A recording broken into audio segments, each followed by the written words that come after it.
Thanks for joining me on episode 1218 of the Inspired Stewardship Podcast. I'm Darby Veneer, and I challenge you to invest in yourself, invest in others, develop your influence, and impact the world by using your time, your talent, and your treasures to live out your calling. Having the ability to become an indispensable leader is key, and one way to be inspired to do that is to listen to this, the Inspired Stewardship Podcast with my friend Scott Mader.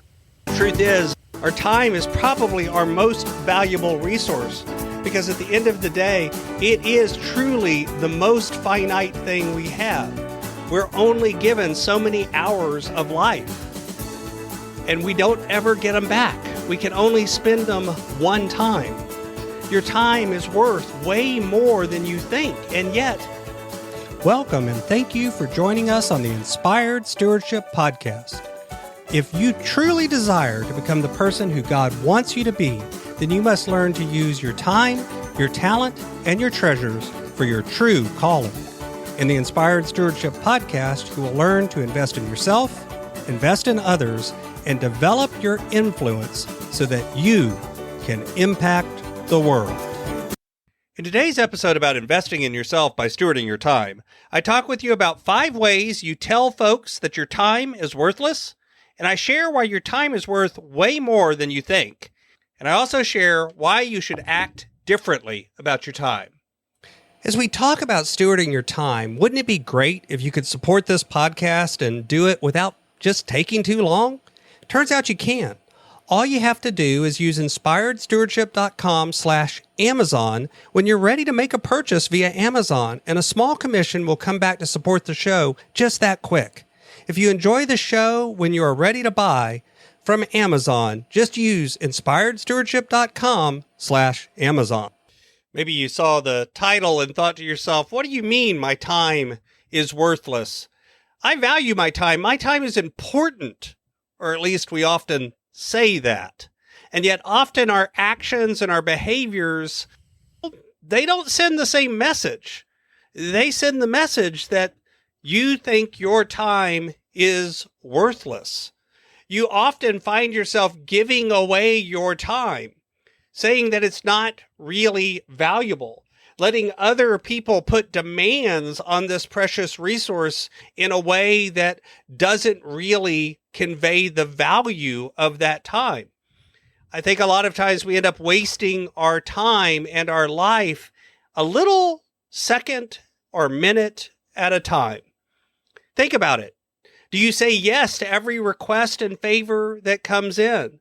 Do you let others schedule meetings on your calendar at any time that they choose or please? Is everyone else's priorities for your time more important than yours? Now, I'm not saying that we be selfish, and I'm not saying that we don't ever help anyone else, and I'm not saying that spending time serving others isn't important, but it's about being intentional in how you do that. I think a lot of times we confuse saying yes to everything with saying yes to the things that are actually important. We can get drawn into other things that really aren't the most important and best way to spend our time.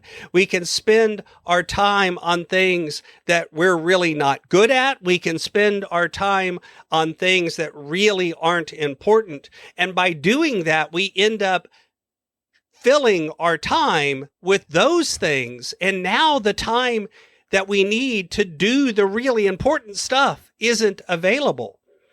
Here's 5 different things that you may find yourself doing that let other people know that you really find your time worthless. Number 1, if you say yes to everything, you say yes to every request that comes your way. You say yes to every meeting that comes your way. You say yes to every favor that someone asks, and you never think twice about it. Saying no is an important skill to show that you value your time.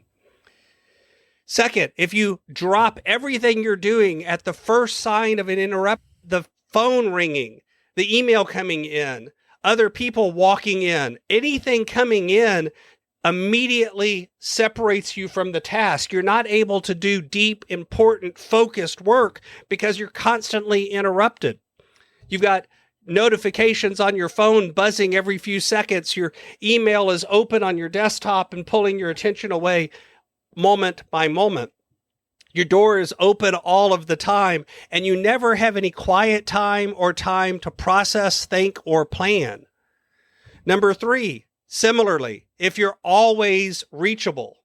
Now, I answer my emails pretty quickly, and I answer my phone pretty quickly for some people.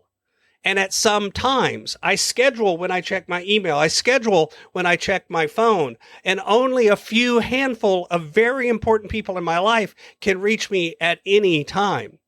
Remember, your phone and your email is there as a communication tool for you, not for the person reaching out to you. The 4th, you don't abide by time limits. This means that you say you're going to spend an hour on something, but you spend 3 hours. When the meeting comes up that only should last an hour, you spend an extra 35 minutes, and the meeting ends up lasting an hour and a half. You end meetings and begin meetings and appointments, and you let them run over at the end. And by the way, the 5th one, similarly, if you don't start on time, if you have lateness as a expectation, especially when it's other people's lateness that is then causing you to start late, that causes everyone to understand that you don't really value your time. The truth is, our time is probably our most valuable resource, because at the end of the day, it is truly the most finite thing we have. We're only given so many hours of life, and we don't ever get them back. We can only spend them one time. Your time is worth way more than you think, and yet it's so easy to just let everything else put demands on your time and never stop and process and think, I can do this differently. I can actually find the time for the things that are most important.